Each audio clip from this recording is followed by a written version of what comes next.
기도하겠습니다. 사랑의 아버지 하나님 감사합니다. 저희들 부족하지만 우리 하나님께서 지극히 사랑해 주시는 하나님의 사랑을 받는 사람들이기에 저희들의 부족함을 우리 주님께서 당신의 지혜와 권능으로 날마다 채워주시니 우리가 이 땅에서 주님을 잃지 않고 길 잃은 양으로 살아가지 않도록 지켜내 주시는 줄로 믿습니다. 우리 하나님께서 오늘도 저희들을 당신의 푸른 초정과 그 쉴만한 물가로 인도해 주시고자 말씀을 보내주셔서 그 말씀으로 듣고 그 말씀이 인도하는 대로 가기로 원하옵나니 성도들에게 하나님의 음성을 들려주시옵소서. 예수님의 이름으로 기도드립니다. 아멘. 자, 오늘 요한계시록 강의 78번째 시간으로요. 우리 지난 시간에 우리 땅의 짐승 부분을 우리 다 나누지 못했었죠. 그래서 그 부분을 좀 마지막 남은 부분을 좀 나누도록 하겠습니다. 지난 시간에 연결된 부분이라 지난주에 우리가 함께 나눴던 말씀이 어떤 것이었는지 잠시 다시 한번 상기해 보도록 하겠습니다. 땅의 짐승은 들판에 뛰어다니는 짐승이나 혹은 뭐 좀비 영화 같은 데서 나온 어떤 짐승들이 있죠. 그런 짐승 같은 존재가 아니라 우리와 똑같은 사람들인데, 사람들을 말하는 것인데, 그 사람들에게 그리스도의 영, 하나님의 영이 없고 미혹하게 하는 그 용의 권세를 받아 짐승이 되어버린 상태, 즉 하나님의 말씀을 갖고 있지 못한 상태 있죠. 그것을 놓고 땅의 짐승이라고 하는데, 그들을 누구라고 하냐? 땅에 있는 거짓 선지자, 거짓 목자라고 하는 겁니다. 그래서 그것을 힌트로 우리 주님이 알려주신 것이 양의 탈을 쓰고 온, 그러나 속에는 노력하는 이리가 있다라고 말씀해 주신 바로 그 거짓 선지자가 오늘 본문 13장이죠. 오늘 우리가 다루는 13장 11절에도 보면 어린 양같이라고 하는 양의 탈을 쓰고 있는 존재들입니다. 근데 이들은 용이 바다 짐승에게 주었던 권세처럼 똑같이 이들에게도 그 바다 짐승이 갖고 있는 권세를 갖게 됩니다. 근데 이 권세는 용이 주는 권세였거든요. 하나님이 주시는 권세가 아니었었습니다. 그래서 용의 권세와 하나님의 권세를 우리 지난 시간에 우리 그리스도께서 마가복음을 통하여 그 가버나움 회당에서 귀신을 쫓아내시기 전에 이미 그의 가르침은 권위 있다라고 말씀하셨죠. 그 권위가 바로 오늘 본문에서 기록되어 있는 엑수시아라는 그 권세입니다. 그러면 용의, 짐승의 혹은 거짓 선지자들의 권세와 우리 주 예수 그리스도의 권세의 차이점이 무엇인지를 알게 되면 그들이 갖고 있는 권세의 한계가 무엇이며 또한 그들이 갖고 있지 못한 우리 주님이 갖고 계신 권세는 또 무엇인지를 우리는 알게 되었던 거죠. 우리 주님의 권세는 그냥 그 짐승들이 하고 있는 표적과 이적과 기사나 행하고 그것으로 사람들을 끌어모으고 사람들 그래서 겉의 것에 묶이게만 계속하고, 다른 말로 하면 이 세상에만 묶이게 하게 하여 그거면 나는 이 세상을 살아가는데 충분해. 거기서 번영을 누릴 수도 있고 축복을 받을 수도 있고 그걸로 권력을 누릴 수도 있고 권세를 부릴 수도 있어 라고 하는 그 차원에 딱 묶이도록 만드는 것, 이게 바로 육으로부터 자유하지 못한 이 세상의 모든 존재들이죠. 저희들도 다 그 속에 한때 예속되었던 사람들이었습니다. 그래서 그때 저희들도 다 미혹하는 땅의 짐승의, 즉 거짓 선지자들의 그 권세, 그 이적 표적 그런 것을 추앙하며 그것이 나에게도 좀 떨어져야 하는데 라고 생각하며 살았던 존재들이죠. 그러나 그것은 겉의 것 이상을 보여주지 못하는 것, 안의 것 담겨있는 표적을 이루게 하시는 하나님의 본뜻인, 진짜 권세를 주신 그 뜻인 그것을 우리에게 알려주지 못하고 그 권세를 또 우리가 갖게 해주지 못하게 하는 자들이 바로 땅의 짐승 거짓 선지자들인 거예요. 그럼 그들이 행하는 권세는 그냥 보여주는 것 이상이 없었던 거죠. 그러나 우리 주 예수 그리스도께서 하나님의 자녀들이 갖게 되는 권세는 이런 것이다. 그래서 요한복음에 있는 하나님의 자녀들에게 권세가 있는데 그 권세는 무엇이냐? 죽은 자가 살아나는 겁니다. 병든 자가 고쳐지는 겁니다. 눈먼 자가 눈을 뜨는 겁니다. 알아듣지 못하는 자들의 귀가 열리는 것이죠. 이와 같은 일을 행하는 그 권세는 영적인 권세인 거예요. 우리들의 육을 끝내게 하고 영이라는 하나님의 진리의 말씀으로 다시 살아나게 하게 하는 그 권세. 그래서 귀신이란 더러운 말, 깨끗하지 않은 말에 붙잡혀 있는 우리들을 거기서 풀어 해방하게 하실 수 있는 그 권능과 능력을 갖고 계신 그 권세의 하나님에 의해서 붙잡혀 그분에 의해서 구속되어 그분 안으로 들어가고 그분의 나라로 들어가며 그분의 말씀 안에 거하게 하는 것, 이게 우리 하나님께서 우리에게 주시는 권세였으며 행하시는 권세였으며 우리도 이제 그 권세를 갖고 우리가 우리를 스스로 그리스도 예수의 말씀으로 성령으로 풀어낼 수 있는 자가 될 수 있었던 것입니다. 그런데 그렇지 못한 자들은 땅의 짐승으로서 여전히 이 세상의 많은 사람들을 미혹합니다. 자기들이 갖고 있는 지식으로도 미혹하고 그 지식의 권세, 권위가 있잖아요. 배우지 못한 사람들은 어떤 분야의 배움을 갖고 있는 사람들에 의해서 그들이 뭐라고 전문성을 가지고 말하면 그대로 다 그게 맞는 것인지 알고 그냥 들어버리고 말잖아요. 근데 그게 정말 맞는 지식일까요? 그게 정말 참된 진리일까요? 그들이 갖고 있는 지식은 그들이 본 것 정도를 갖고 있는 지식일 뿐입니다. 그들이 보지 못한 것이라는 어마어마한 보이지 않는 세계가 있어요. 하나님의 세계입니다.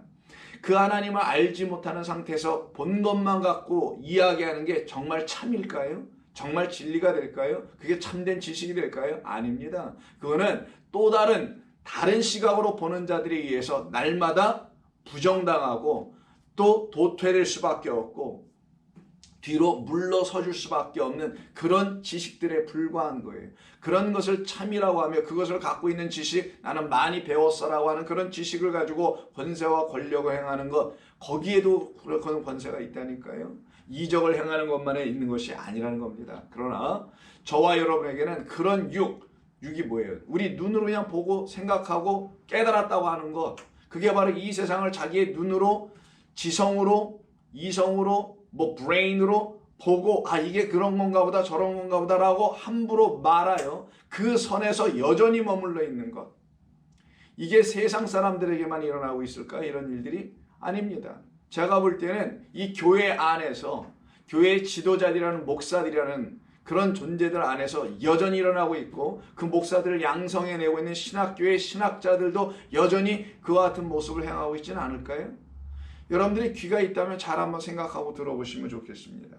바로 이 땅의 짐승들이 누구인지를 우리에게 보여주는 거예요. 우리도 한때 다 그 땅의 짐승들과 같은 존재였었는데 하나님의 놀라운 자비와 은혜로 우리가 어찌 거기에서 나왔는지, 이게 참 기적 중에 기적이거든요. 하나님의 놀라운 은혜가 우리에게 임한 거거든요. 하나님의 은혜는 그 자리에서 이쪽 자리로 옮겨주신 거거든요. 그래서 우리는 더 이상 땅의 짐승들이 말하는 그 겉의 것이나 보여주고 이것이 최고다라고 하고 있는 그런 권세를 우리는 하나님의 권세로 보는 사람들이 아니라 우리 주 예수님께서 친히 보여주시고 우리에게 알려주셨던 그 권세가 있어요. 그 마귀, 더러운 말, 영, 귀신에게 붙잡혔던 나의 영혼을 거기서 자유케 해주시는 참된 생명을 담고 있고 능력을 담고 있고 권세를 담고 있는 그 하나님의 진리의 말씀이 내 영혼에 어떻게 들어온 거지? 그 말은 여러분들이 하나님의 말씀을 어떻게 깨달아가고 있지? 깨닫는다는 게 뭐예요? 지식을 하는 겁니까? 아니죠. 내가 부인당하죠. 나로서는 안 되는구나. 이걸 자기 부인. 베드로가 자기 부인할 수밖에 없게 되잖아요. 그래서요. 나로서는 안 되는 거구나. 나는 그리스도가 아니구나. 내가 뭘 해서 나를 구원할 수 있는 게 아니구나. 오직 그가 자신을 십자가에 들여주심으로, 즉 당신만이 참된 존재예요. 당신만이 흠없고 점없는 그 하나님의 거룩한 말씀으로 오신 거고, 그 거룩한 말씀을 갖고 있는 그만이 하나님이 받으시는 제물, 하나님이 원하신 기뻐하는 제물. 그러니 우리도 그로 말미암아 그 하나님의 흠없고 점없는 깨끗하고 거룩한 하늘의 물이라는 말씀을 샘물로 마시게 되고 그것을 우리 안으로 마셨으니까 갖고 있게 되면 우리도 흠없고 점없는 존재, 이렇게 되게 하시는 과정에는 반드시 나는 흠이 있구나, 나는 죄인이구나 라는 것을 인정할 수밖에 없는, 그래서 나라는 죄인은 하나님께서 그 죄 자체로 나를 받으시는 게 아니라 그리스도 예수로 덮어진 그를 영접한 존재로서 나를 받아주셨구나. 이것이 성경의 진리란 말이에요. 이 은혜 안으로 우리를 들어오게 하시는 그 권세를 행하지 못하는 자들이 결국은 사고를 크게 칩니다. 그게 뭐냐면 오늘 본문 13장 13절에 이적을 행하되 심지어 사람들 앞에서, 왜 꼭 사람들 앞에 서겠어요? 대중이 있어야지. 그들은 사람이 없으면 불안해요. 보이는 것이 없으면 불안한 사람들. 그래서 사람들이 있어야 돼. 이렇게 많이 꽉 채워 있어야 되고, 사람들이 좀 비고 사람들이 막 떠나고 들어오고 하면 불안해서 못 견디는 자들. 그래서 꼭 사람들 앞에서 해요. 꼭 육들 앞에서 하더라는 거예요. 보이는 것을 추구하고 보이는 것만이 전부라고 생각하고 있고 땅의 것에 예속되어 있는 그들에게만 자기들이 행하는 것이 먹혀 들어가니 사람들 꼭 불러 모아놓고 하더라는 것이죠. 그리고는 그들을 또 계속 오라고까지 하네. 그리고는 모아놓고서 사람들 앞에서 뭐라냐, 하늘로부터 땅에 내려오게 하는 자들. 이적 중에 이적이죠. 여러분 수많은 기적이나 표적이라는 걸 들어보셨을 겁니다. 어떤 사람들이 뭐 뒤로 넘어뜨리게 한다는 등등 이런 얘기들 많이 들어보시긴 했지만, 불을 하늘로부터 땅에 떨어뜨리게 한다라는 이런 이적을 만약 어떤 사람이 행한다고 한다면, 그가 뭐 용가리가 아닌 이상, 아시죠? 용가리 입에서 막 불 나오는 용들, 이건 놀라운 기적 중에 기적, 이적 중에 이적 아니겠어요? 근데 이들이 지금 하고 있는 불이 하늘로부터 땅에 내려오게 한다라는 이 이적, 이것을 행하여 목적은 14절에 나와요. 짐승 앞에서 받은 이 이적을 행함으로 땅에 거하는 자들을 미혹하며, 짐승 앞에서 받은 바 이적을 행함으로, 여기서 짐승 앞에서라는 것은 바다 짐승 앞에서 받은, 눈에 보이는 성전이란 율법으로 받은 그것을 가지고 이적을 행하여 땅에 뭘 보내냐, 땅에 있는 자들에게 불을 보내더라는 거예요. 다른 말로 하면 율법이 불이다라고 얘기해 주더라는 거예요. 그 율법이 하늘에서 내려온 불이니 이 율법을 섬기라고 얘기한다는 겁니다. 그래서 결국은 목적은 어디에 뒀냐, 미혹하게 하여 땅에 거하는 자들에게 이르기를, 칼에 상하였다가 살아난 짐승을 봐라. 땅에 상하였다 살아난 짐승 기억나시죠? 율법 성전이 무너졌다가 다시 살아났잖아요. 다시 지어졌잖아요. 그것을 보라 라고 하며 살아난 짐승을 위하여 우상을 만들어 하나님을 우상으로 섬기게 하더라는 거예요. 그럼 이들이 하늘로부터 땅에 불을 내려오게 하다라는 것은 왜 했을까요? 성경에 보면 하늘로부터 불이 내려오는 일이 있거든요. 하나님이 주시는 불이라는 게 있거든요. 그 하나님이 주시는 불이 이들에게 있다고 생각하여 그 불을 정말 눈에 보이는 불로 주고 있는 자들, 그거는 눈에 보이는 불이 아니거든요. 하나님께서 보여주신 것은 다 표적이지 정말 무슨 눈에 보이는 불 이런 게 아닌데도 불구하고 그 불의 의미가 뭔지를 모르면 땅에 불을 주는 자들로만 역할을 하게 하더라는 거예요. 그러면 땅에 불을 하늘로부터 내려오게 했던 사건은 레위기에서부터 시작됩니다. 레위기서 9장 제사를 드리는 이야기 속에서 보시면 나와요. 자, 처음으로 드리는 제사가 9장에 있습니다. 아론이 첫 제사를 드리는 겁니다. 그러면 제사를 드릴 때 제물을 각을 떠서 제단 위에 올려놓고 밑에 장작불을 올려놔야 되거든요. 그래서 수수로 태워 번제를 드리게 되는데 모든 거 다 준비했어요. 근데 이거는 준비하지 못하게 합니다. 이거를 준비하지 못하게 하고, 그거 준비는 누가 해주시냐? 하나님만이 하시는 것으로 딱 말씀해 줍니다. 왜냐하면 그 제물을 태우는 것은 여호와 하나님, 그 제물이 제물되게 만드는 것은 여호와 하나님이라는 뜻이에요. 그래서 여러분 아브라함과 언약을 맺으실 때 횃불 언약이라는 거 있죠. 그 횃불이 그 가운데, 그 쪼개놓은 그 짐승 사체 가운데, 제물 가운데로 지나가잖아요.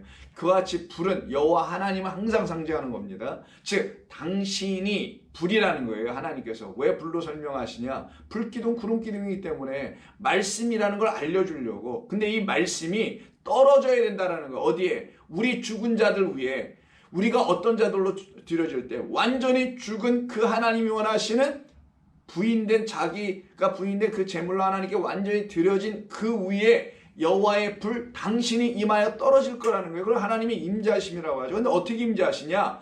성령이라는 불로 임재할 거라는 거예요. 그래서 불과 성령으로 그는 너희에게 세례를 줄 거라고 세례 요한이 우리 주님 예수님을 소개한 거 아니겠어요?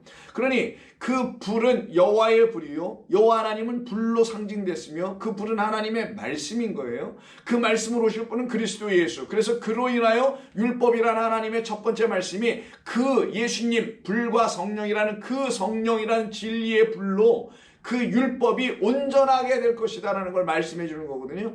그것을 유대의 제사로 하나님께서 설명해 주실 때 아론아, 모세야, 제물을 드리자. 드려라. 이렇게 해서 드려. 각을 뜨고 이렇게 등등을 다 해. 그리고 난 다음에 너희들은 가만히 있어라.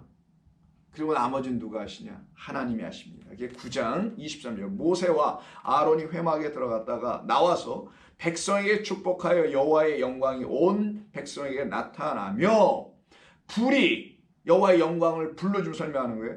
여호와 앞에서 나와. 여호와 앞에서 불이 나와야 돼. 오늘 본문은 누구예요? 짐승 앞에서 불이 나왔네요. 여호와 앞에서 불이 나와 제단 위에 번제물과 기름을 사는지라. 이게 있어야 되는데 지금 이들은 지금 뭐 하는 거냐면 유대 율법 성전에서 하늘에서 불이 내려와서 여기가 제사를 드리고 있다는 그 제사만 열심히 드리고 있는 그 이적, 그 표적을 계속 행하더라는 거예요. 그래서 여기가 기적이나 이적이 아니라 사실 표적 세메인을 썼다고 그랬죠. 그 하나님께서 왜 이스라엘 백성들에게 제사를 왜 주신 건지, 그래서 제사에 왜 불로 태워드리게 하는 건지, 이 뜻과 의미가 무엇인지를 담아놓은 게 제사인데 이들은 뭐만 하고 있냐? 맨날 그 겉에 표적만 행하더라. 그게 하늘에서 땅으로 불을 떨어뜨려 내렸다라는 표적 행함, 제사 드림, 율법 성전에서 여전히 그것을 그대로 행하고만 있는 자들의 모습을 지금 놓고 말하는 게 13장 오늘 본문의 이야기인데, 그것을 왜 그들이 계속 그것만 하고 있었느냐? 이 레위기 9장에 있는 이런 말씀의 의미를 그들이 깨달아 알지 못했기 때문이라는 거예요. 자, 불이 여호와 앞에서 나와서 제단 위에 번제물과 기름을 사른지라 온 백성이 이를 보고 소리 지르며 엎드렸더라. 그런데 10장이 중요합니다. 이렇게 제사가 드려지는 것이야. 하나님이 원하시는 제물은 이렇게 완성되어 나에게 다 태워 올려지는 거야. 그래서 태워지니까 뭐 흔적도 없이 사라지죠. 그게 바로 우리의 옛 것이 완전히 사라져버리고 우리는 하나님께 드려진 바 새 것이 되는 거거든요. 그게 바로 재로 돌아가고 흙으로 돌아가는 상태인데, 이렇게 되지 아니하고 사람이 스스로 뭔가를 태워, 사람이 가지고 온 어떤 불이라는 걸로 그 재물 그걸 막 태우려고 해. 그게 10장입니다. 아론의 아들 나답과 아비후가 각기 향로를 가져다가 여호와께서 명령하시지 아니하신 다른 불을 담아 여호와 앞에 분향하였더니 불이 여호와 앞에서 나와서 그들을 삼킴에 그들이 여호와 앞에서 죽은지라. 다른 불이죠. 다른 여호와입니다. 그러면은 너의 아비는 마귀야 라고 얘기하셨잖아요, 우리 주님께서. 그러면 다른 여호와라는 거예요. 이스라엘의 유대인들이 하나님이라고 섬겼던 그 하나님은 여호와 하나님이 아니었고, 예수님 말씀하십니다. 그건 마귀였어. 마귀가 가져다 주는 불, 사탄이 가져다 주는 불, 용이 주는 권세로 불을 여전히 태우고 있는 자들, 이들에 대한 이야기입니다. 근데 그 불은 결국은 그들을 삼켜버리는 불, 그들을 죽게 하는 불, 살려내는 불이 아니라 여호와 앞에서 나온 불, 성령만이 우리를 살려내게 하는 건데, 그 불이 아니고 그들을 사망과 죽음 가운데 여전히 들어가게 하는 그 거짓된 불을 내리는 모습이 아론의 두 아들의 일들이었다라는 거예요. 그러나 그 불은 하나님께서 주시는 불입니다. 역대하도 볼까요? 솔로몬이 제사를 드려요. 성전을 다 진 다음에 역대 그게 한가? 역대 할 거예요. 7장. 역대하 7장을 보시게 되면 7장 1절 성전을 다 지어놓고 우선 제사를 드린 이야기가 나오죠. 솔로몬이 기도를 마침에 불이 하늘에서부터 내려와서 그 번제물과 제물들을 사르고 여호와의 영광이 그 성전에 가득하였더라. 이게 뭐예요? 이게 완성된 성전이에요. 성전을 다 지어놓으면 그게 끝이 아니거든요. 그건 건물이죠. 근데 그 성전으로 지어져야 될, 성전이 되어야 할, 하나님의 처소가 되어야 될 우리를 놓고 성전을 지금 표적으로 보이는 것으로 이스라엘 백성들의 짓게 한 것이고 주신 거잖아요. 근데 그 성전은 우리 안에서 일어나야 될 여호와의 처소를 만드시기 위해서 여호와 하나님은 이런 곳에 계신단다. 어떤 곳에? 당신이 내려준 불을 갖고 있는 그 성전에만 하나님은 거하신다 라는 걸 가르쳐 준 게 아까 레위기에서도 그렇고 지금 이 솔로몬이 하고 있는 역대하 7장 1절도 마찬가지예요. 하나님이 주시는 불을 갖고 있는 성전, 그럼 어디겠어요? 성령을 갖고 있는 그 성전, 그게 바로 성령의 전인 저와 여러분입니다. 그러면 여호와의 불과 성령은 우리 안에 있어야 할 무엇? 여호와의 영광이라는 거예요. 여호와의 영광은 뭐예요? 독생자의 영광이죠. 독생자의 영광에 뭐가 가득합니까? 요한복음 1장 14절에 은혜와 진리가 충만해요. 그러면 여호와의 영광이 이 불이 임한 이곳에 충만하였다고 되어 있어요. 그럼 은혜와 진리가 충만한 거네요. 은혜와 진리는 뭘 옵니까? 성령이 하나님의 말씀 율법 우리에게 진리로 가르쳐 주실 때 하나님의 생명의 말씀, 사랑의 말씀, 자비의 말씀으로 다시 들려주실 때만이 나 은혜 받은 자구나. 내 안에 은혜가 가득해. 나 그 진리를 가진 자구나. 진리가 가득해. 근데 그걸 누구로부터 오나? 독생자로 보니까 우리 주 예수 그리스도 안에가 이미 은혜와 진리가 가득하네. 왜? 그가 율법을 완전케 하러 오신 분이었기 때문에 그의 안에는 율법을 완전케 하는 하나님의 영, 곧 참된 말씀, 거룩한 말씀인 성령이 그 안에 있단 말이에요. 그 말씀이 있단 말이에요. 그 말씀을 이렇게 성도가 보니까 그게 바로, 그 말씀이 바로 은혜와 진리구나. 근데 그는 전부 다 은혜와 진리야 그냥. 그래서 이걸 충만하였다고 하는 거예요. 은혜와 진리가 충만하였다. 그러니 솔로몬이 기도한 다음에 그 성전에 불이 떨어져서 여호와의 영광이 충만한 상태가 되는 것은 우리라는 존재들에게 하나님의 진리의 말씀이 영이 떨어지게 되면 우리도 똑같이 여호와의 불을 가진 자, 은혜와 진리인 성령을 가진 자, 결국 하나님의 처소, 하나님이 임하시는 곳, 하나님과 함께하는 곳, 함께할 수 있는 자, 동행할 수 있는 자 되는 것. 그들이 갈 곳은 어디예요? 하나님의 나라입니다. 그 영을 못 가지면 하나님의 나라는 아무런 관계가 없어요. 아무리 예수를 뻑짝지근하게 믿든 여기 무슨 기적을 행하고 이적을 행하고 표적을 행하든. 또 한 군데 볼까요? 여러분 잘 아는 열왕기상 18장 엘리야 이야기죠. 두 제단한 이야기입니다. 하나는 자기들 스스로가 불을 내려서 지금까지 제사를 드리고 있었던 그 제단. 그런데 엘리야가 딱 나타나서 성경도 하나님의 능력도 오해하였도다라고 말하는 이 선지자가 와서 뭐라고 합니까? 그런 거 하라고 왔던 거야? 레위기서 안 읽어봤어? 솔로몬의 성전 안 읽어봤어? 하나님이 그런 거 하라고 그랬니 우리한테? 그러면서 하는 얘기가 뭡니까? 하늘에서 불이 내려오는 그 제단만이 진짜 제단일 뿐만이 아니라 그 제단 위에만 여호와 하나님이 보내신 불이 있으니까 그 제단 위에 여호와의 영광이 임할 것이며 이게 바로 하나님이 원하시는 당신의 제사였다. 우리가 드리는 게 아니라 하나님이 결국은 드려주시는 것이다. 당신의 불성령으로 우리를 참되게 하나님께 드려지게 만들 것이다 라는 걸 이야기하는 거예요. 그러니까 엘리야 이전엔 전부 다 어떻게 했다는 거예요? 이거 이방신 바알신을 섬긴다는 단순한 말이 아니고 바알신을 섬기는 이방신을 섬기고 우상을 섬기는 자들은 날마다 자기들의 불 갖고 뭐 제물을 드렸고 이스라엘 백성들은 그러지 않았다는 말이 아니고 이거 지금 북이스라엘에 대한 이야기거든요. 그들도 제사를 하나님께 드리는 자들이었었어요. 근데 그 제사가 하나님을 바알로 보고 드렸던 제사이기 때문에 우상 숭배의 제사라고 한 것뿐인 건데 그럼 그들에게는 어떤 불이 있다라는 거예요?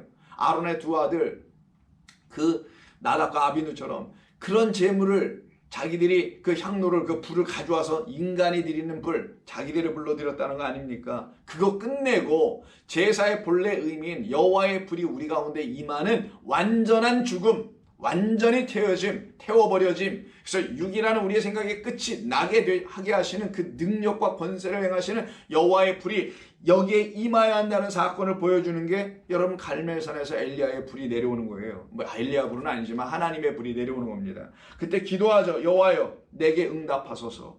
내게 응답하소서. 이 백성에게 주 여호와는 이게 지금 37절입니다. 주 여호와는 하나님이신 것과 주는 그들의 마음을 되돌이키심을 알게 하옵소서 하매 이에 여호와의 불이 내려서 번제물과 나무와 돌과 흙을 태우고 또 도랑의 물을 핥은지라. 모든 백성이 보고 엎드려 말하되 여호와 그는 하나님이시로다. 여호와 그는 하나님이시로다. 어떤 사람들에게? 그 성령이라는 하나님의 불이 자기들 위에 내려진 그들만이 여호와 하나님이 하나님인 걸 비로소 알게 된다는 말씀인 거예요. 요엘서 2장을 볼까요? 약속하신 대로 요엘서 2장에 보면 하나님께서 불을 보내주시죠. 그 불이 뭡니까? 성령입니다. 자, 요엘서 2장을 보시게 되면은 2장 28절 그 후에 내가 내 영을 만민에게 부어주리니 너희 자녀들이 장래 일을 말할 것이며 너희 늙은이는 꿈을 꾸며 너희 젊은이는 이상을 볼 것이며 그때 내가 내 영을 남종과 여종에게 부어줄 것이며 그리고는 32절 누구든지 여호와의 이름을 부르는 자는 구원을 얻으리니 이는 나 여호와의 말대로 시온산과 예루살렘에서 피할 자가 있을 것이며 남은 자 중에 나 여호와의 부름을 받을 자가 있을 것입니다 라고 하는 이 일을 약속해 주신 거예요. 예언입니다. 그럼 이 일이 일어나야 되죠. 이게 뭐예요? 이미 앞에 레위기, 그 다음에 열왕기상, 역대하 이런 등등에서 말씀하고 있는 그 불, 여호와의 불은 바로 성령, 나의 영, 나의 참된 말이야 라고 말씀하시는 거잖아요. 그거를 내 남종과 여종에게 부어줄 때 그들이 비로소 나를 여호와로 그 이름을 온전히 부르며 그때 그들에게 구원이 임한다는 이 약속을 해주시죠. 그래서 그 약속대로 진짜 불이 내리잖아요. 그 여러분 잘 아시는 사도행전 2장 아닙니까? 읽지 않아도 다 아는 거. 그럼 사도행전 2장 1절부터 4절에 그 불이 임할 때 어떻게 말하나요?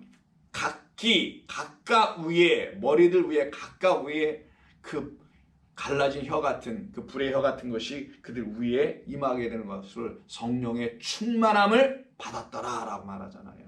그러면 하나님의 영이 곧 여호와의 불이라는 건데, 이 거짓 선지자들은 하나님의 영을 주는 자들이 아니라 말 그대로 불만 지피고 있는 자, 정말 불을 보내는 자, 그래서 그 불로 그냥 태워 죽이게만 하는 자, 불로 뜨겁게나 만들고 있는 자, 하나님의 영이라는 불을 하나님께서 우리에게 주시는 그 불이어야 되는데, 그 영이어야 되는데 그것을 사람이 어떻게 주냐고요. 그 자기가 못 주니까 지금 흉내를 내고 있는 거 아니냐고요. 결국은 거짓 선지자들은 하나님의 영을 자기들이 주지를 못하니 결국은 뭘 줘요? 자기들에겐 그 영이 없으니 그냥 불이나 주고 있는 거라는 거예요. 겉의 것으로. 그래서 사람들 뭐 불 받으라 이런 짓거리나 하고 있었던 것 뿐인 것이죠. 그래서 하늘로부터 내려오게 할 수가 없으니 자기들 생각의 차원에 이게 불이야, 이게 성령이야, 이게 여호와 하나님이야 라고 허튼 소리를 하고 있는 자들, 이들이 바로 그 하늘로부터 불을 땅에 있는 자들에게 보내요. 죽었다가 다시 살아나는 그 짐승의 우상에게 경배하도록 만들더라. 이게 바로 미혹하는 자들이라는 거예요. 근데 우리는 그런 불이 필요한 사람들이 아니잖아요. 우리는 여호와의 불이라는, 다른 말로 하면 뭐예요? 성령이에요. 써드릴게요. 여호와의 불입니다. 이거는 성령, 진리의 말씀, 은혜의 말씀을 말하는 거예요. 이걸로 충만하게 오신 분이 은혜와 진리로 충만한 독생자 우리 주 예수 그리스도십니다. 근데 이런 것이라는 걸 알지 못하면은 그냥 진짜 불로 미혹을 당하는 거예요. 미혹당하다라는 말이 나오고 해서 곧바로 자 미혹하다라는 말이 나오는데 한문입니다. 미혹을 하는 것은 뭐냐면 국어 우리 사전적 의미로 본다면은 무엇에 홀려갖고 정신이 빠져가지고요. 정신을 차리지 못하는 상태를 미혹하라는 거예요. 뭐에 홀려? 어떤 말에 홀려? 어떤 것에 보는 것에 홀려가지고는 정신을 못 차려. 그래서 정신이 헷갈려가지고 갈팡질팡하게 만드는 것, 이걸 미혹하게 하다라는 뜻이에요. 결국 갈팡질팡 어디로 가야 되지? 이건가? 저건가? 다른 말하면 이 교회인가? 저 교회인가? 이 하나님인가? 저 하나님인가? 이 예수인가? 저 예수인가? 이러고 있더라는 거죠. 이 갈팡질팡 못하게 만들어서, 못하게 만드니까 계속 거기서 왔다 갔다 하는 거잖아요. 그 안에서 그냥 나오지 못하고. 그래서 미혹하다는 걸 플라나오라고 합니다. 플라나오라고 해요. 미혹하다. 명사로는 플라게라고 해요. 자, 플라네 죄송합니다. 플라게가 아니라 플라네라고 해요. 플라네. 그럼 미혹이 되겠죠. 명사로는 플라나오 플라게예요. 이렇게 두 개로 쓰는데 이 플라나오 플라게 이 말의 본래적 의미가 뭔가 한번 보겠습니다. 이게 뭐 미혹한다라고 썼습니다만은 좀 전에 국어 사전적 의미에서도 미혹하는 건 정신을 못 차리게 하고 혼을 쏙 빼놓게 하고 막 그냥 집단 도치 마치 그냥 찬양을 30분 1시간 막 디립다 하고 기운을 쪽 빼놓고 그 다음에 다 지친 상태에서 어떤 말을 해, 설교를 해. 그럼 그 말이 정말 맞는 자로 왜? 정신이 없으니까 분별할 수 있는 능력이 없어. 집단 도치죠, 일종의. 종교적 도치 같은 것들. 자, 근데 이 플라나오는 그런 뜻이 그렇게 하는 그런 사람들에 의해서 이 플라나오, 즉 미혹되는 건데, 그 플라나오의 본래적 의미가 뭔지는 마태복음 18장에서 우리 주님이 말씀하신 게 있어요. 자, 플라나오가 뭔가? 마태복음 18장 12절 이하에 보시면 너희 생각에는 어떠하냐? 만일 어떤 사람이 양 100마리가 있는데 그 중에 하나가 길을 잃었으면 그 99마리를 산에 두고 가서 길을 잃은 양을 찾지 않겠느냐? 당연한 것 아니겠느냐? 목자라면. 이런 전제 조건이 있는 거잖아요. 목자라면 아유 잃은 양 뭐 잃어버렸네. 그대로 포기할까요? 그렇지 않습니다. 늑대 이리에게 잡혀 먹히지 않을까 염려하여 빨리 가서 찾아내요. 여러분 몽골의 그 유목민들 같은 그런 다큐 같은 거 보셨으면 알 거 아닙니까?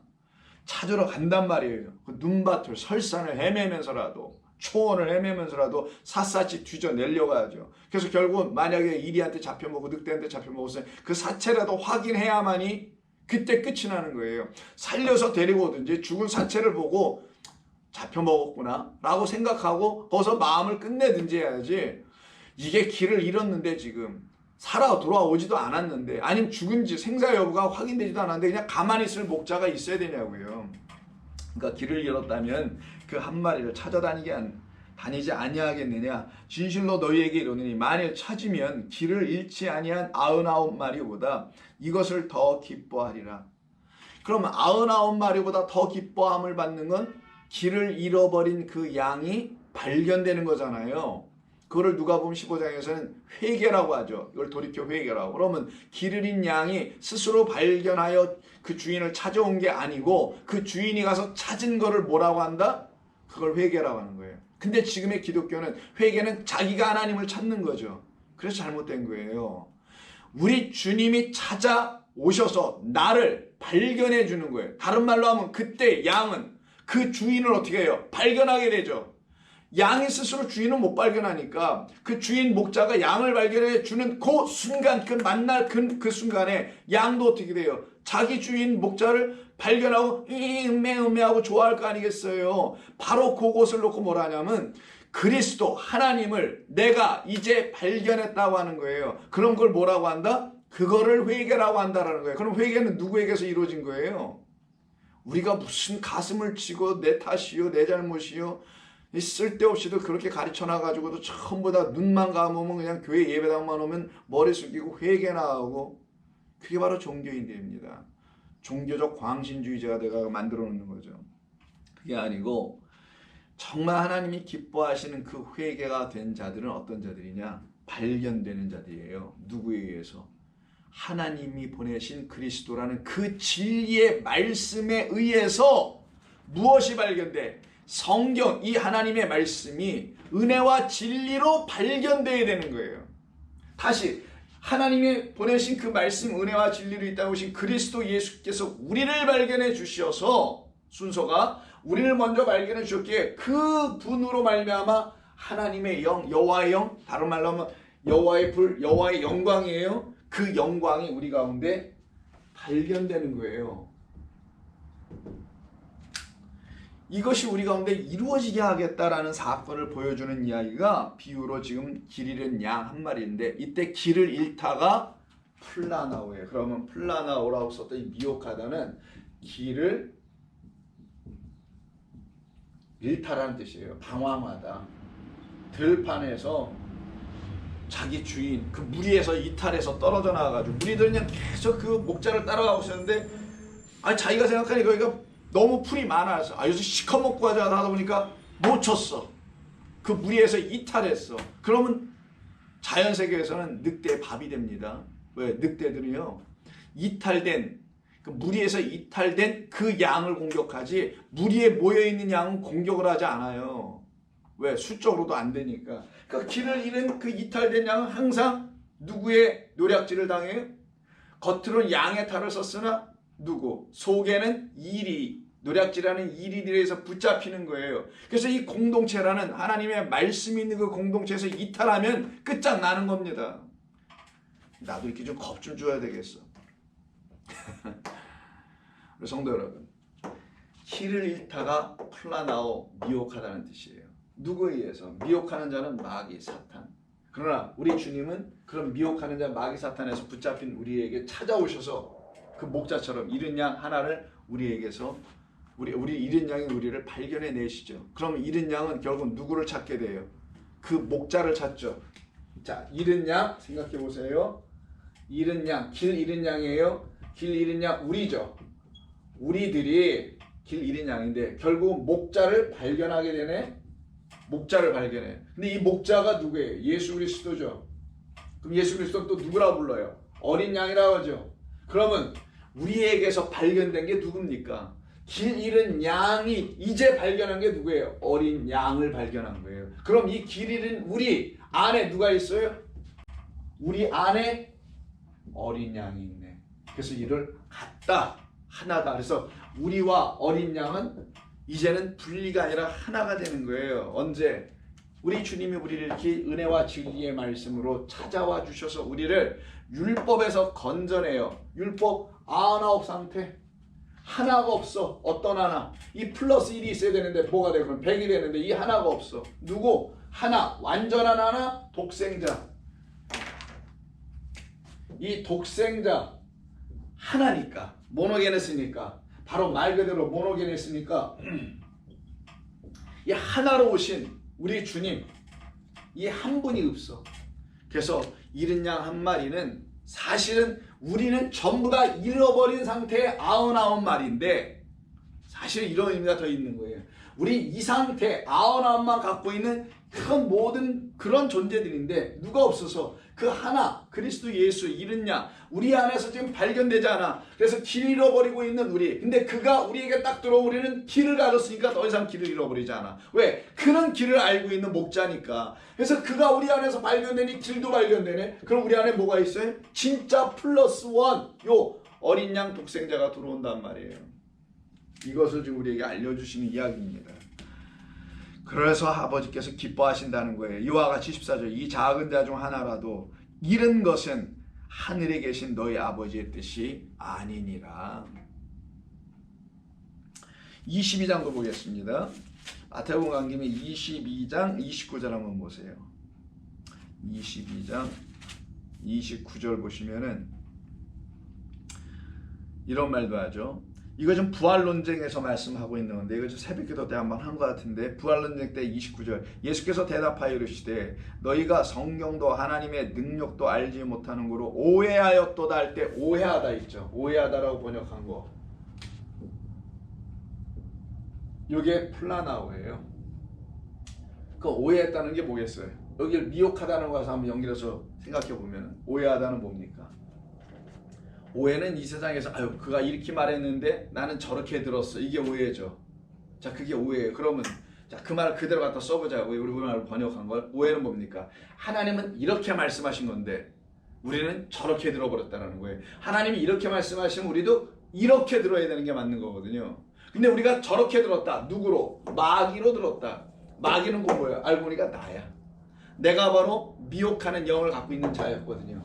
그래서 하나님이 이렇게 말씀하신 것을 이렇게 알아들어야 되는데 즉 율법을 주신 것은 율법에 담아오는 은혜와 진리라는 이렇게 들어야 되는데 이렇게 못 들었네. 그 상태를 가지고 오해하다라고 하는데 그 단어가 뭐예요? 플라나오예요.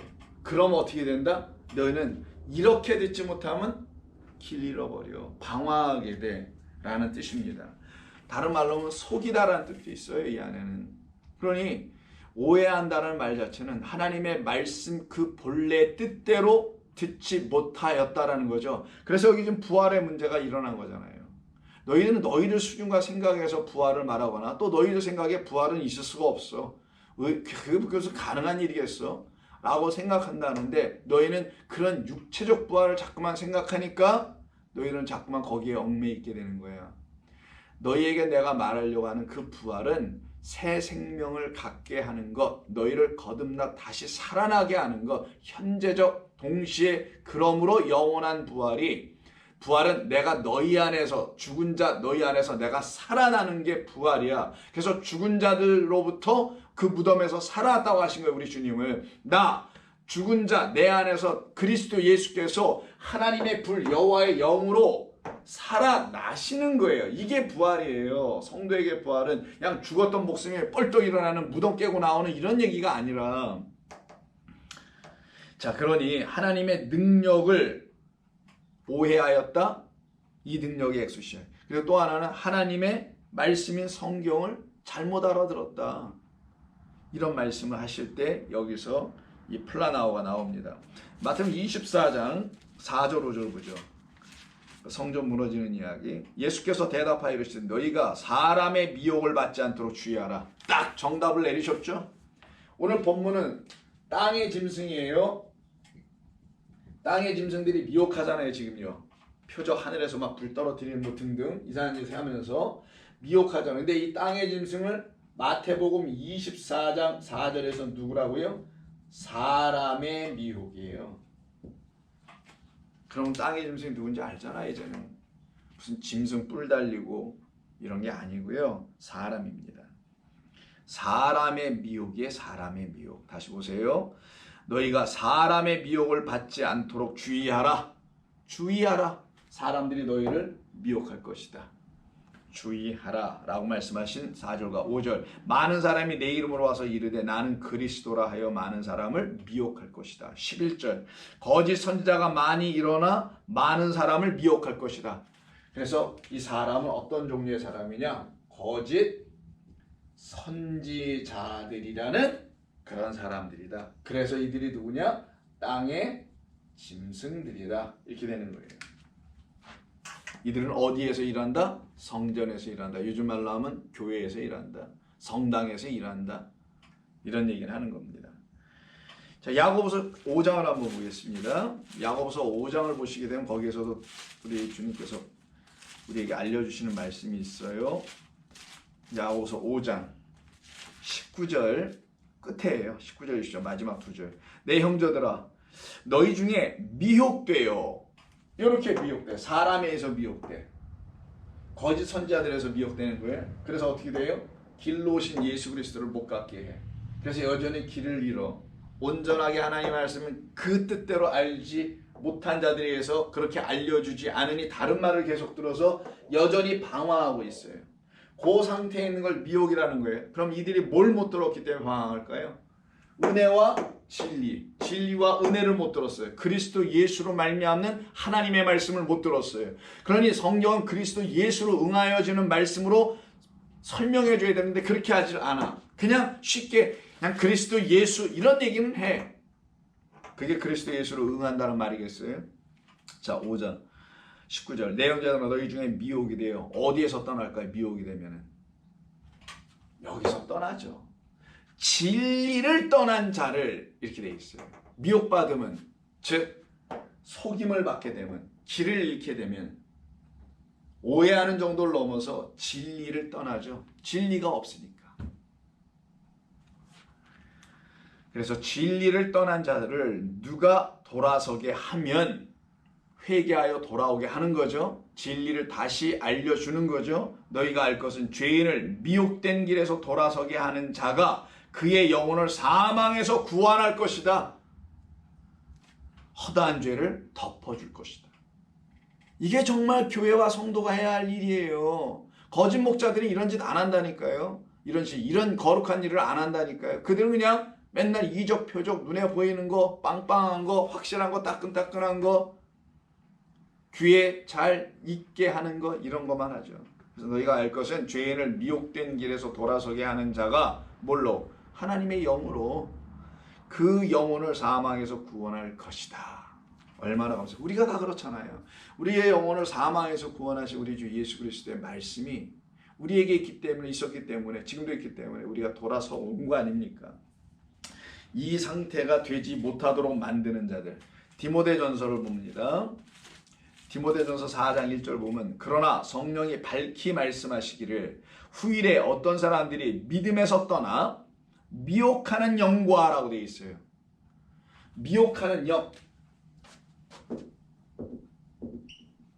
자, 미혹하는 영이라고 했습니다. 그럼 미혹은 누가 해요? 사람이 한다고 했고 거짓 선지자가 했어요. 그럼 이걸 다음 경에 짐승, 용으로부터 받았어요. 이들을 갖다 뭐라고 해요?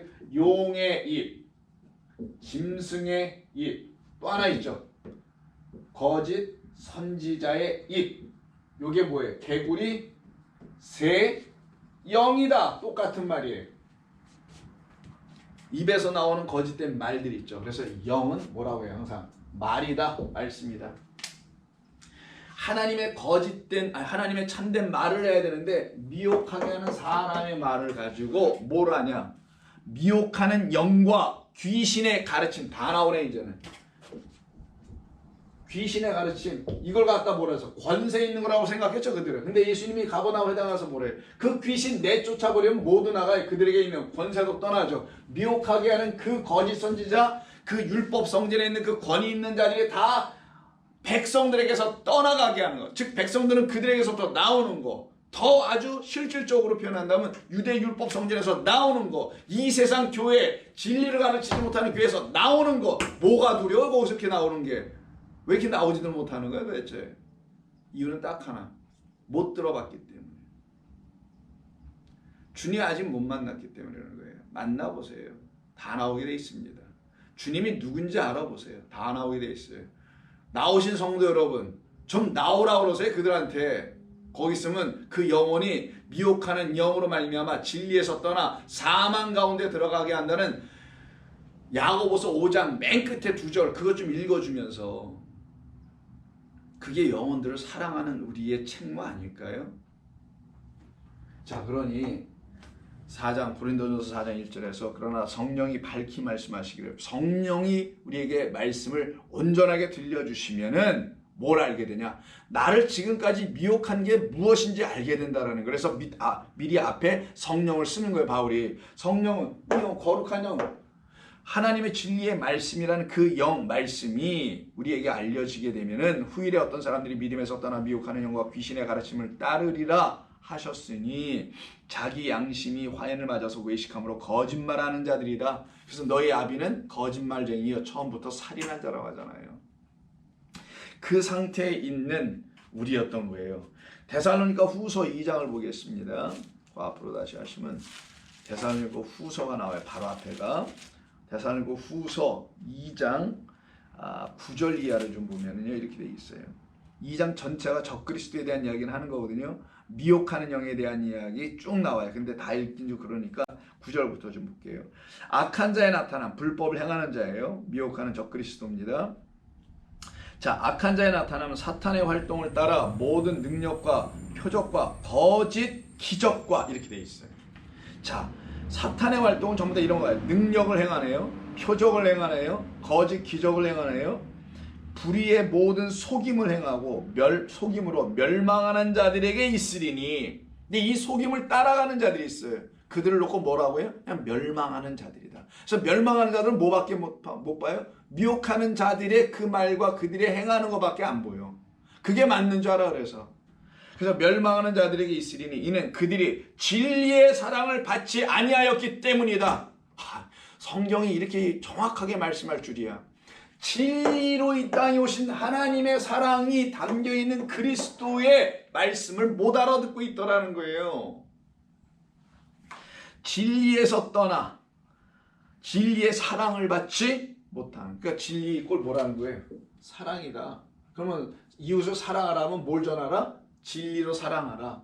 이웃을 하나님의 은혜가 담긴 그 말씀으로 섬겨줘라라는 뜻이 이웃사랑이라는 거예요. 그래서 진리의 사랑을 받지 아니하여 구원함을 받지 못함이라. 이러므로 하나님이 미혹의 역사를 계속 그들에게 보내사 거짓을 믿게 하신 것이었다. 놀랍죠? 그래서 이 세상에 이렇게 거짓된 게 많은 겁니다. 꼭 뭐 교회만이 아니라 진리를 믿지 않고 불의를 좋아하는 모든 자들로 하여금 심판을 받게 하려 하심이라. 하나님께서 당신의 뜻, 어떤 것, 의의 뜻을 이루기 위해서 불의한 자들을 놔두신 것이고 진리를 쫓지 않는 자들은 인간, 그 미혹하는 거짓 선지자들의 거짓된 것을 계속 믿게 만드셔서 참된 것을 믿는 자들을 오롯이 세워놓으려고 하신 것이다. 그래서 참된 자들이 있음을 거짓된 것을 갖고 있는 자들이, 그것을 믿는 자들이 바라보고 언젠가는 나오게 하시려고 하나님의 놀라운 지혜와 은혜가 이 안에 또 담겨 있는 거라고 사도 바울이 말하는 거예요. 13절, 주께서 사랑하시는 형제들아, 우리가 항상 너희에 관하여 마땅히 하나님께 감사할 것은 하나님이 처음부터 너희를 택하사 성령의 거룩하게 하심과 진리를 믿음으로 구원을 받게 하려 하심이라. 이를 위하여 우리의 복음으로 너희를 부르사 우리 주 예수 그리스도의 영광을 얻게 하려 하심이라. 우리를 뭘 믿게 하신대요? 진리를 믿음으로 다른 거 안 믿죠. 율법이 하나님의 거룩한 진리의 말씀으로 믿겨지게 하시는 역사를 통하여 우리를 구원하시려고 하신 것이다. 이게 우리가 하나님께 감사할 내용이죠. 그런데 이것을 알지 못하여 방황하고 있는 자들에게 우리 방황할 것을 알고 있는, 그래서 여기서 또 떠날 수 있다는 걸 알고 있는 우리 주님께서 이미 일찍이 마가복음 13장에서 십자가에서 달려 죽음 당하시기 전에 마가복음 13장에서 22절 이하 이렇게 말씀을 해놓으셨습니다. 13장 22절. 너희는 그 앞에서 들을게 거짓 그리스도들과 거짓 선지자들이 일어나서 이적과 기사를 행하여 할 수만 있으면 택하신 자들을 미혹하려 하리라. 플라 나오죠. 너희는 삼가라. 내가 모든 일을 너희에게 미리 말하였노라 라고 하시잖아요. 이때 미리 말하였다는 게 내가 지금 미리 말했잖아. 거짓 선지자들이 올걸 너희는 조심하고 삼가라고. 그런 말이 아니라 내가 너희에게 미리 진리를 알려줬잖아. 산상수를 통하여 수많은 표적들을 이용하여 내가 다 너희에게 보여줬잖아. 그 표적을 행하시는 그 권세 있으신 아버지의 뜻이 무엇인지를 너희에게 알려줬잖아. 너희를 그 억압에서 자유케 하고 육에서 영으로, 사망에서 진짜 참된 생명으로, 사망으로 해서 뭐예요? 거짓된 생명이에요. 그냥 사망이 아니고 거짓된 생명으로 살아가고 있는 척하고 있는 그 죽어있는 자가 사망에 있는 거라는 걸 말합니다. 진짜 뭐 죽어있는 자가 아니라 그 사망에서 이제는 죽어있으나 어떻게 돼서 세상과 율법과 죄에 대해서는 죽어있어.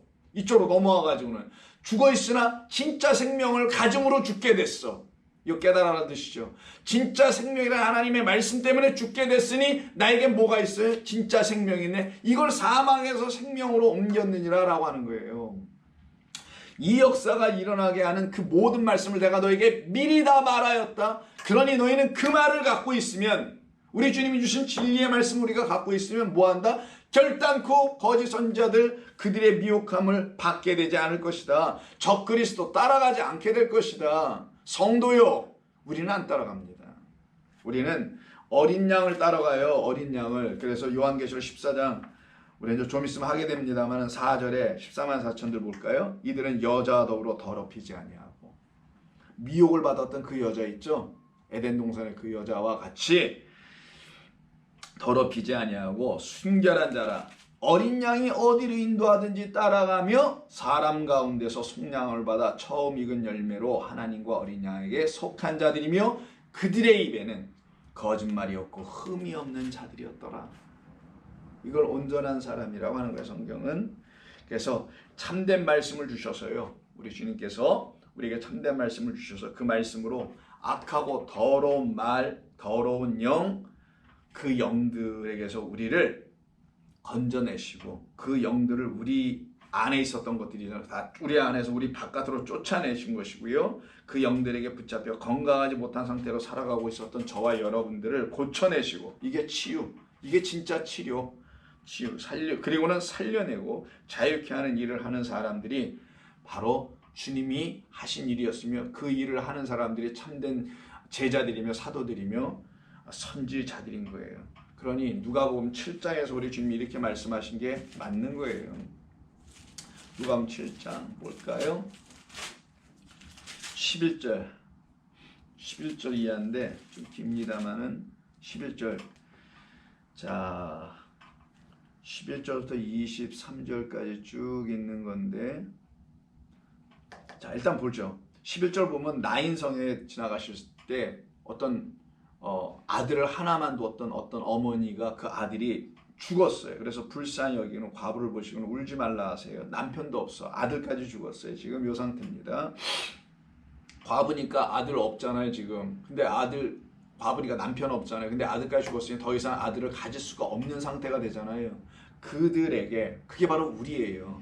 남편은 이미 한 분 하나님밖에 없다라는 걸 말하는 거고요. 근데 그 남편이 누구인지를 모르고 살아가고 있는 이 과부된 우리들이 지금 뭐까지 없다고요? 그 우리 주님이 보내신 독생자 예수 그리스도는 그 아들, 여기서 독생자로 돼 있어요. 독자란 말은 모노게네스가 없어요, 지금. 그 없을 때 그 모노게네스를 어떻게 할 거라? 다시 보내줄 것이다. 예수 떠나고 그 예수의 죽음을 말씀하는 거예요, 이 이야기는. 독생자가 그 우리가 가져야 할 그 아들이 떠나고 진짜 살아난 아들이 우리에게 다시 올 것이다. 부활하여 살아난 아들이 다시 올 거라는 이야기를 하는 거예요. 그리고 살려내는 이야기죠. 그리고 하시는 말씀이 청년아 내가 네게 말하노니 일어나라. 죽었던 자가 일어나고, 이게 예수님 당신의 부활을 말하는 거예요. 그리고 누구에게 줘요? 그 과부. 어떤 과부? 첫째 남편 잃고 영원히 보이지 않는 그 신랑이라는 남편, 율법이라는 남편 떠나고, 율법 성전에서 가르쳐준 그 여호와 하나님이라는 그 남편 떠나가고, 부활하여 우리에게 살아 돌아오신 그 영원하신 아버지 하나님이 내 남편임을 알고 우리에게 장가들겠다고 하셨던 그 남편을, 보이지 않는 영원한 하나님이, 남편이 없는 게 맞는 거예요. 지금 눈에 보이는 남편은. 그 없는 남편, 그러나 그에게 누가 와요? 그 아들 다시 살아 돌아온다. 그 우리에게 보내신 그리스도 예수 다시 우리에게 살아서 새하늘과 새 땅에 되어 들어오시겠다라는 거예요. 요 상태가 되면 그걸 뭐라고 말하냐? 16절 모든 사람이 두려워하며 하나님께 영광을 돌린다고 하는 거예요. 이걸 내게 그리스도 예수께서 다시 오셨네. 누구로?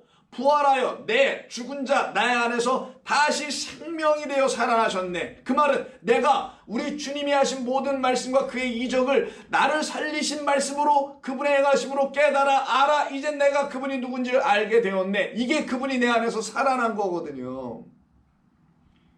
그냥 부활하여 살아났다니까 막 그분이 내 안에서 살아계신 것처럼 생각하게 하는 착각이나 일으키게 하는 게 아니라 실체가 있어요. 우리 그리스도인들에게는 그가 내게 안에서, 내 안에서 나를 살려냈다는 것은, 내 안에 또 살아나셨다라는 것은 나에게 하나님의 말씀을, 거룩한 진리의 영, 깨끗한 말, 나를 살려내시는, 말 그대로 죽은 자를 살려내시는 그 말씀으로 내가 들었기 때문인 거죠. 그런 것을 놓고 영광이라고 하는 거예요. 영광. 그때 우리가 살아났으니 그거보다 더 귀한 게 어디 있어요? 생명 가졌으니 그래 하나님께 영광을 돌리지. 뭐 축구 경기에서 골 하나 넣고 영광 돌리는 게 비교가 되겠어요? 그런 걸 가지고. 우리 가운데 일어났다 나셨다 하고 또 하나님께서 자기 백성을 돌보셨다. 이게 정말 돌봄을 입는 거예요. 케어하는 거죠, 말 그대로. 이게 진짜 신방이 아니겠어요? 여호와 하나님께서 우리에게 찾아오시는 그 신방, 마음이라는 방 안으로 들어오는 것. 예수께 대한 이 소문이 온 유대야 사방에 퍼지게 돼요. 요한의 제자들도 와서 그래서 궁금한 거예요. 뭘 궁금해요? 저분이 정말 하나님 보내신 분이야. 요한 스스로도 궁금해. 요한이 그 제자 중 둘을 예수님 죽게 보내어 이르되 오실 그이가 당신이오니까 우리가 다른 일을 기다려올까? 당신이 진짜 말씀이에요? 아니면 다른 예수가 또 있습니까? 그래서 여기서 다른 예수 개념이 나오는 거예요. 다른 영, 다른 복음, 다른 예수, 다른 여호와, 다른 하나님이 나오는 겁니다. 그때 예수님께서 그들이 예수께 나아가 이르되 세례 요한이 우리를 보내어 당신께 여쭈라고 하기를 오실 그이가 당신이오니까 우리가 다른 일을 기다려야 합니까? 하더이다 하니 마침 그때 예수께서 질병과 고통과 및 악한 귀신 들린 자를 많이 고치시며 또 많은 맹인을 보게 하시고 계셨다라는 거. 마침 그때 그러시면서 하신 말씀이, 예수께서 대답하여 이르시되 너희가 내가 이런 일을 하면 세상 바리새인들, 제사장, 서기관들, 율법사들은 권세를 행한다고 할 것이다. 그들이 말하는 땅의 짐승과 거짓 선지자들이 추앙하며 그들이 그렇게 하고 싶은 권세를 내가 지금 행하는 것처럼 보여지지, 나는 그런 권세로 온 게 아니야. 그렇게 너희들의 눈이나 미혹하게 하는 그런 권세. 그래서 너희들이 지금 미혹을 당하다 보니까 저 사람이 정말 하나님 보내신 분이야? 라고 좀 생각을 하고 있지. 그러나 내가 너희들의 눈을 이제 뜨게 해줄 건데, 뜨면은 너희는 내가 아는 권세 안에는 하나님의 권위 있는 말씀, 새로운 가르침이 무언지를 깨달아 알게 하는 그런 표적 행함의 권세였다라는 걸 너희는 비로소 알게 될 거야. 이걸 말씀하시는 거라서 너희가 가서 보고 요한에게 알려줘라. 뭐라고? 맹인이 보내요. 고치는 게 아니다. 맹인은 보아야 하는 거야. 두 번째, 못 걷는 사람이 걷고 나병 환자는 깨끗함을 입으며 귀 먹은 사람들이 들으며 죽은 자가 살아나며, 마지막에 이걸 붙이세요. 가난한 자에게 복음이 전파된다 하라.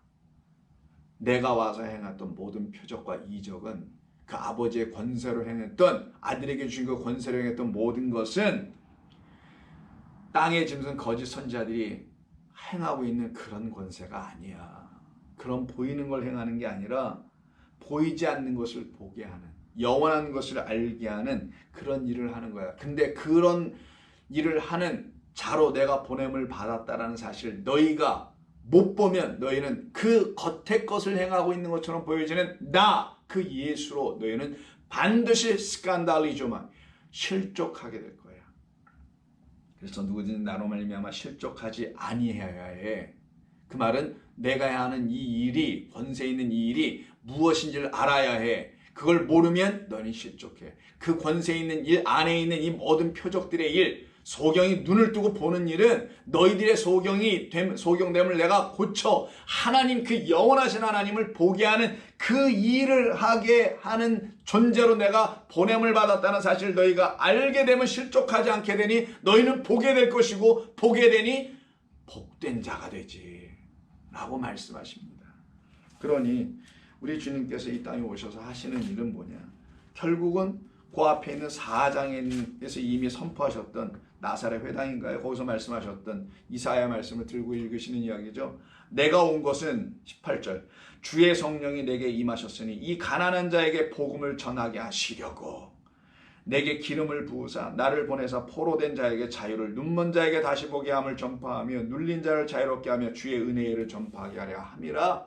내가 이것을 위해서 온 것이지 이런 일이 너에게 일어나야 하나님의 권세가 너에게 이미 역사된 거며 하나님의 권능이 너에게 이미 임하여 하나님의 영광을 바로 너희들이 그 가난한 자였던 너희들이 복음을 듣고 부요한 자가 되어 보게 될 것 아니냐. 그들을 놓고 하나님 나라의 복된 자로다.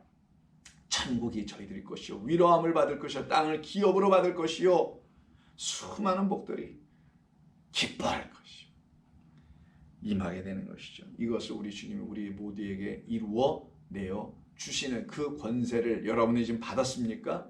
받고 있습니까? 그 권세가, 그 능력이 여러분 안에 있습니까? 그래서 더 이상 길 잃은 양이 되지 않고 풀나나와하지 않고 미혹되지 않고 분별할 줄 알고 하나님의 은혜와 진리의 말씀으로 성경의 모든 말씀을 그리스도 예수 안에서 다시 들을 수 있게 되며, 그래서 이런 모든 말들을 힘들고 어려운 것 같아 보이지만 하나도 힘들지 않고 어렵지도 않고 이제는 기쁨으로 다 들을 수 있는 자들 되니 날마다 기쁨의 눈물 흘리며 살아가는 사람들의 삶과 그렇지 않은 자기의 힘과 수고로 헛된 눈물이나 흘리고 회개하면서 살아가는 삶의 그 질적 삶의 차이가 얼마나 클까? 마치 누가복음 16장에 있는 것처럼 그 가난한 자, 거지라고 되어 있지만 가난한 자, 그 나사로가 아브라함의 그 품에 들어가고 그 부자라는 사람, 그래서 가난한 적이 한 번도 없었어. 그래서 부자예요. 그래서 대조시킨 거예요. 그 부자는 아브라함의 품에 안에 뜨거운 불에 들어가네요. 누가 준 불? 미혹하는 자들이 어디서 하늘에서 끌어내렸다는 그 불구덩이 여전히 있어. 거기가 어디예요? 성전에 있는 제단입니다. 거기에서 열심히 자기를 태우고 있는, 그래서 그 불구덩이에 들어가서 지쳐있는 그 영혼과 그리고 나사로의 그 사이에는 어마어마한 구렁덩이가 있어요. 구렁이 있다. 갈라짐이 있다라는 거예요. 이게 질적, 영적 차이입니다. 우리는 나사로 같은 가난한 자들, 그러나 그의 말씀으로 부욕해 된 자들입니다. 기도하겠습니다. 하나님 고맙습니다. 저희에게 보내주신 우리 주 예수 그리스도만이 우리 아버지께서 우리에게 주시려고 하시는, 나타내시려고 하셨던 참된 권세와 새로운 가르침과 그 말씀의 능력임을 우리가 이제 깨달아 알아갑니다. 그래서 이제 저희들은 길 잃은 어린 양이 더 이상 되지 않고 오직 우리 안에서 우리가 발견하지 못했으나 우리에게 찾아 우리 안으로 들어와 주심으로 말미암아 이제 우리가 발견해낸 은혜와 진리, 우리 하나님 안에만 있는 그 은혜와 진리를 그리스도 예수로 말미암아 발견할 때 우리는 더 이상 잃어버린 자들이 아니요 아버지께서 가장 기뻐하시는 그 99보다 더 기뻐하시는 천국의 백성으로 살게 하시니 감사합니다. 오늘도 주의 거룩한 백성들 하루를 살아갈 때 주의 뜻대로 지어져 가기를 소원하오며 예수님의 이름으로 기도하옵나이다. 아멘.